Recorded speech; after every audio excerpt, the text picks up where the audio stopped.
Alright, let's give you that sword. Saren. Maybe this sword will improve. No.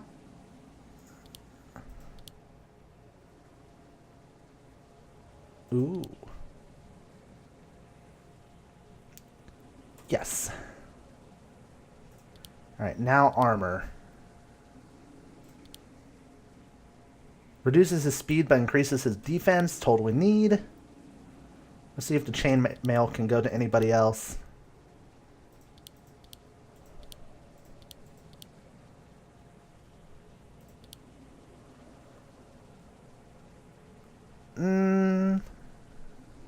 I think it's worth it. Alright, plate armor, helmet.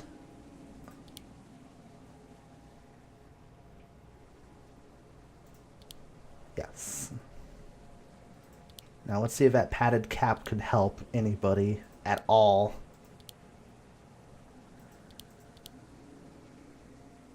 As expected, that is a big fat nope. And buckler. She already has one. And these two dual wield. Alright. Big bully, how's it feel being dead? Okay then. Quest completed. And we got a lot of experience. Very nice.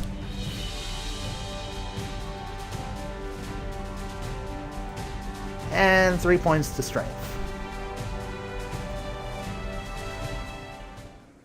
Now we need to bring the proof to Tabar, and then he'll tell us where that misfit is hiding. Where's my sword? Pardon? I only have one sword. The other... She groaned, recalling her finishing blow on the ogre, impaling it deep in its chest, which it had just fallen straight onto. This thing ate my sword! Sword, you say? There's a bunch over here. Rammus revealed the orc's hoard just inside of the cave, littered with armor and remnants of their victims. Fine, I did not care for that one much anyway. Loren rifled through the discarded weapons, dismissing most of what she found. That was until she saw a remarkably crafted sword near the bottom. She pulled it from the pile. It seemed to fit her hand perfectly. The sword shook and started to glow brightly.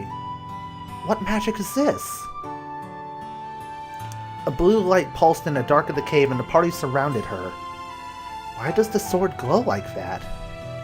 Could that be? Mirf got close to inspect the sword, running her fingers down the metal. Her eyes were large with wonder. What is it? Tell me. This is one of the ancient swords created by the gods. A sword made by the gods?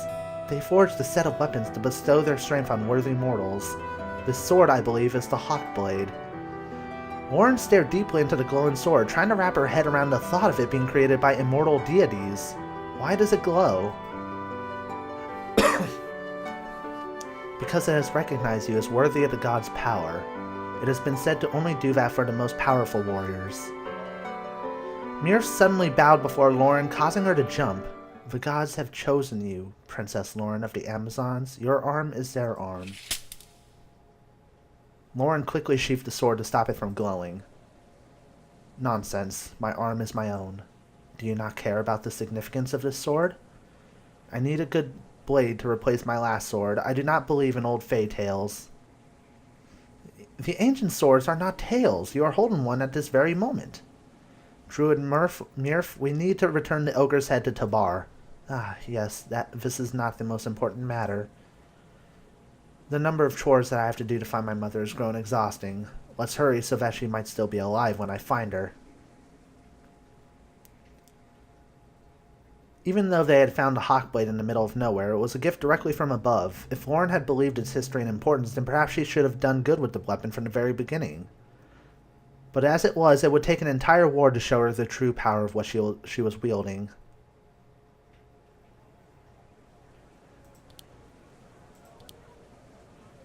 Ah, there it is. Let's give her the Blade Hawk, then.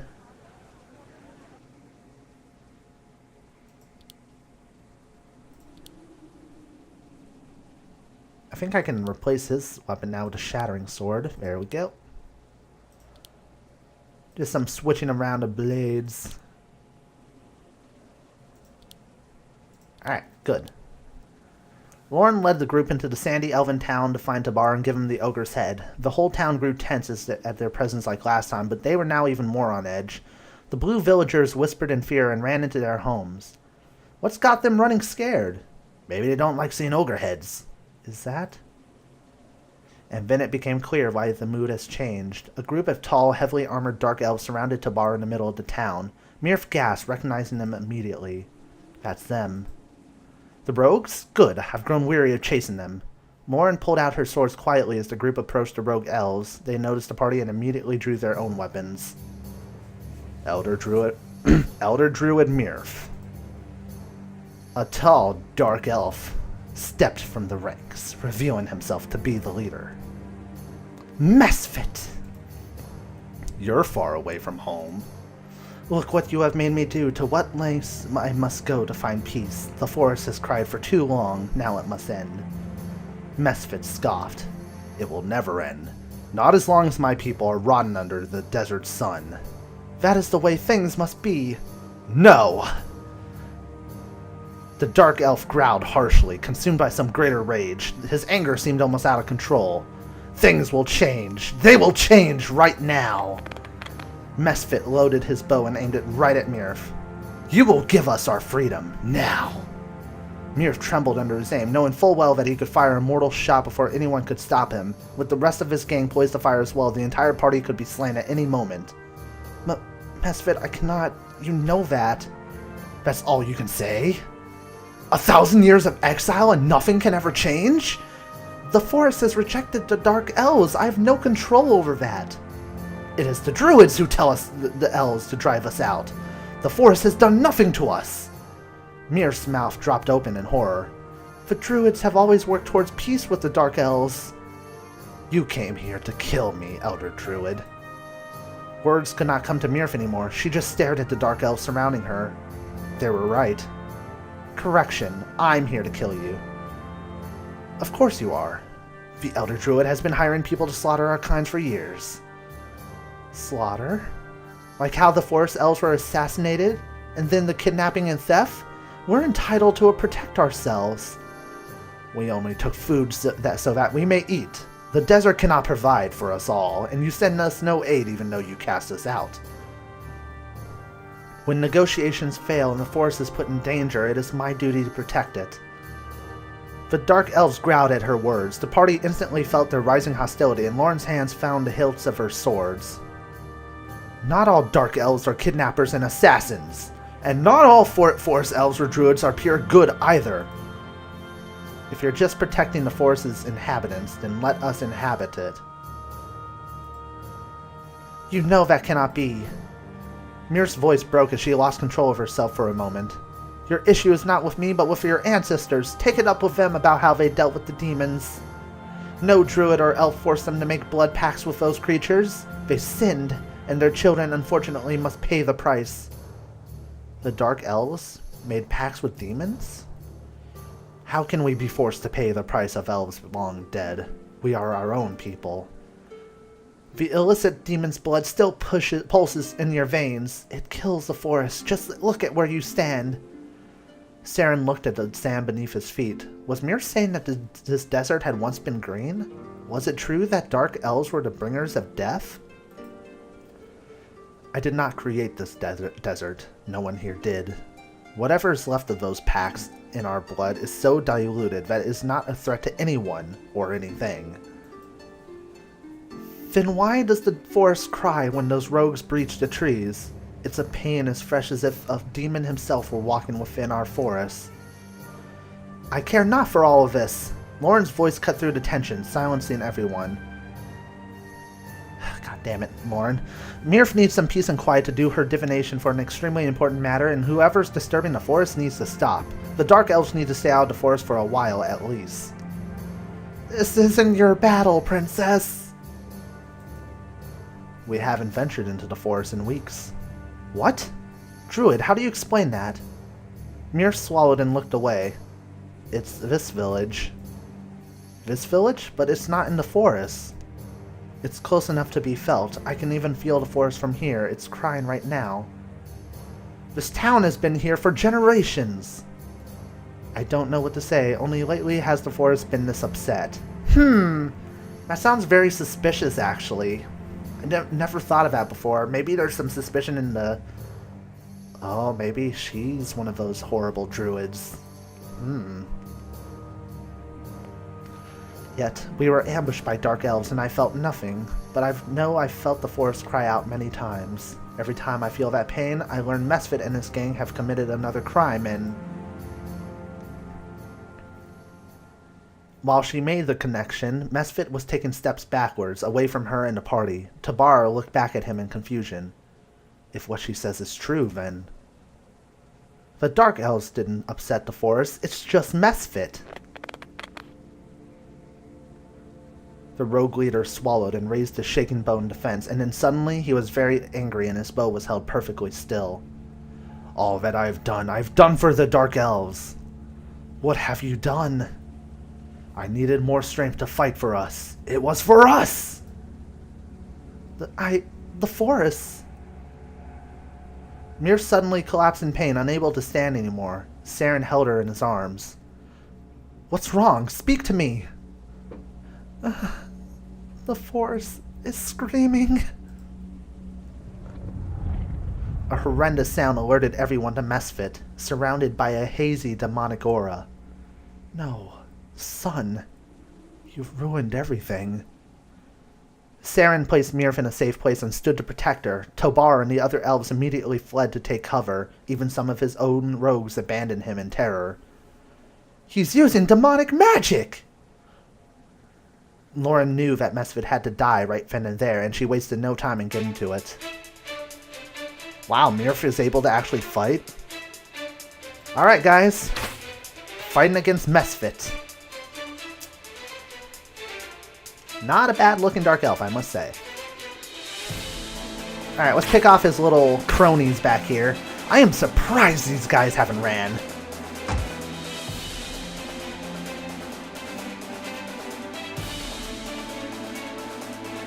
Alright.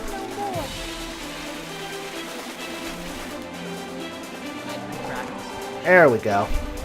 Now we just have him to focus on. Alright, Berserk.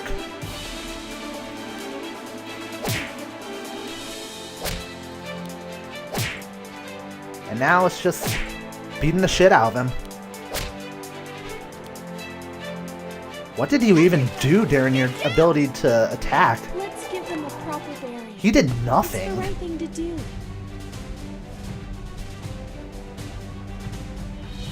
That was strangely simplistic, I have to say.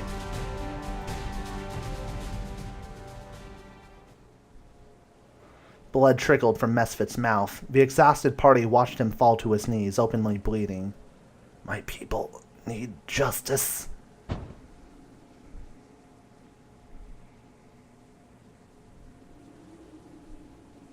He coughed and fell onto the ground, his wounds turning the sand red. The only sound was the howling wind as everyone waited for him to die. Instead, he seemed to be in agony. So Loren approached him with her sword and mercy ready. No! The elder dark elf hobbled quickly and fell by Mesfit's side, cradling his head closely.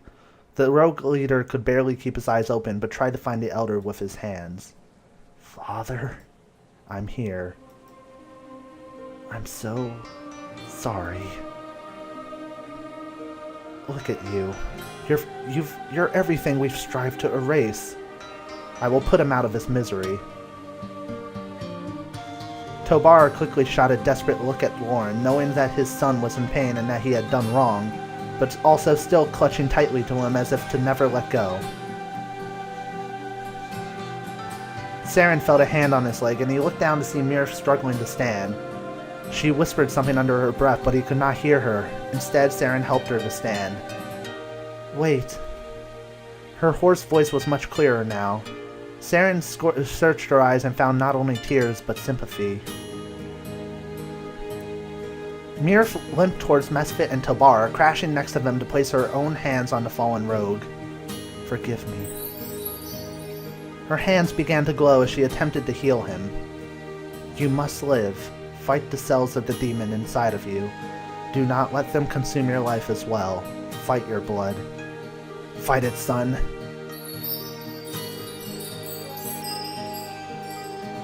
Mesfit did not seem to be recovering. He just coughed and wheezed, losing a lot of blood. Saren could no longer stand it and rushed to Mir's side, using his healing magic as well. I have to wonder, if I did not give Saren any capabilities of healing, would he be able to do this? Oh, maybe picking your class as well, picking the route you go, determines different actions in the story. Interesting. Mir looked over at him in gratitude with as soft a smile as she could muster. Together, their healing magic undid everything the party had just inflicted on him, and his wounds closed. Though the bleeding had stopped, Mesfit was still prone and in pain. I have to wonder what Loren's thinking. He will live, but it will take time for him to recover completely. You saved him. Everyone deserves a second chance. She and Tobar exchanged a look, not of understanding or trust, but of compassion. The sun began to set over the desert town. And quest completed. Do. And everybody leveled up. Okay.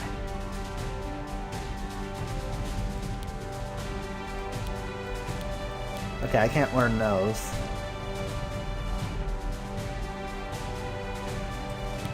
Let's learn Rage 1.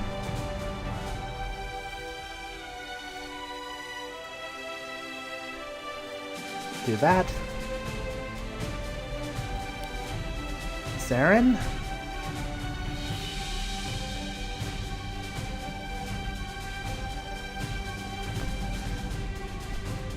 One point there. 1 point there, 1 point there. Because his magic and defense values are going to be pretty important.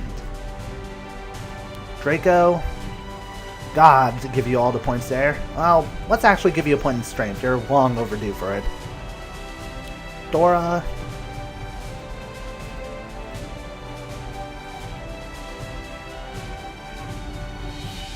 Her strength is actually pretty good so far, so let's... that. Mirth.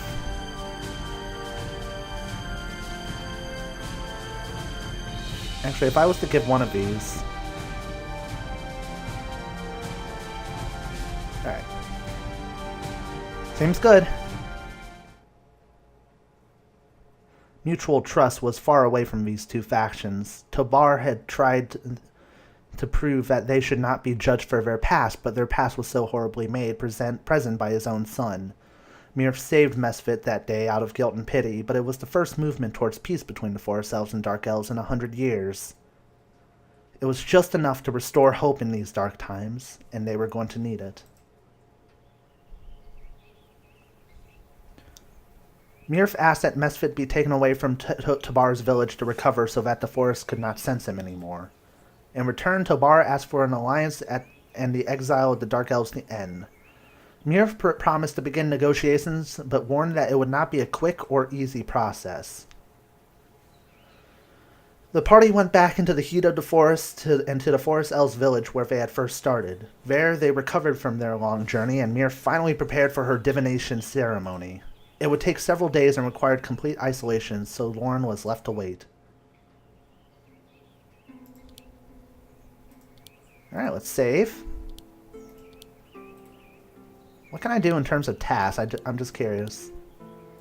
I can still do some fame-inducing tasks and then leave when I'm ready. I actually think I'm going to cut it off here. It was basically 2 parts. So there might be a little bit of an awkward cut there, I apologize, but... So I'm going to cut it off here and take some time to build up my fame, maybe get it to at least 50. That will also give me some experience in order to level my characters up further, as well as the fact that I can buy new weapons or armor. I know what some of you might be thinking, but this is more to me like a story, a visual novel that I want to share with you guys. And it does have a lot of RPG aspects, which I'm going to be treating exactly like I do any other RPG, which is, you know, if I can find a place to properly grind so I can continue on with the story, which is more important in this game than a lot of others, because the story is what's basically keeping you here. Because it's basically a story-driven game with some RPG elements, I want to grind so I'm prepared for the challenges ahead. So, hopefully you guys enjoyed the videos. If you did, I encourage you to leave a like and comment, as it helps and benefits the growth of the channel and tells me you guys are enjoying this playthrough. I am Rye. Happy gaming, everybody. See you soon for more Loren the Amazon Princess. He had wedged into it a moment ago. I am very sorry, love. I see that I shot you. Did I hurt you much? He leaned towards the trunk and massaged the bark where his bolt had made an indentation. Would you like me to kiss it and make it better? What? The elf...